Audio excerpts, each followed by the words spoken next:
हाफिज Mohammad Shoaib Qureshi advocate, Multan high court bar association का नायब सदर मुंतखब होने पर तमाम हाई कोर्ट बार के तमाम बार्स का मैं दिली तौर पे मशकूर हूँ और इंशाअल्लाह यकीन दिलाता हूँ कि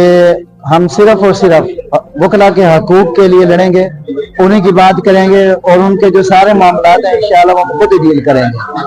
तो अगेन सबका बहुत शुक्रिया। अच्छा सर, ये दसो कि हर शख्स का कोई ना कोई मंशूर होता है, तो क्या मंशूर है क्योंकि नायब सदर की एक अहम सीट है और मुल्तान हाई कोर्ट बार क्या तब्दीली करने? देखो सिंह गाल है कि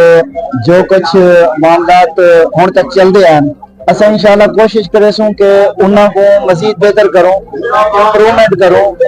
वकला के जितने मामलात हैं उन्हां को बेहतर तो बेहतर करूं, तो उन्हां की मारे खिदमात दूजे जेड़े भी मामलात हैं इंशाअल्लाह बखूबी फरासन अंजाम दे सूं और हम तन कोशिश करे सूं कि सारी सिर्फ जिदोजहद वकला के हकूक वास्ते हो। अच्छा हाफिज साहब, झोंक टीवी वसेब की आवाज सियासत का मैदान हो या वकला का मैदान हो हमेशा पेश खड़ो है, तो झोंक टीवी की अगर असल नुमाइंदगी की गल करें तो कितने % मौत मिले? माशाअल्लाह वसेब जेड़ा चैनल है बड़े अरसे तो सराकी वसेब वास्ते कम करें जाते हैं, सारे वास्ते एजाज की गल है कि ये चैनल इतने मुल्तान में मौजूद है और असा वसेब चैनल के इंतहाई मशहूर है। जी बहुत शुक्रिया। बहुत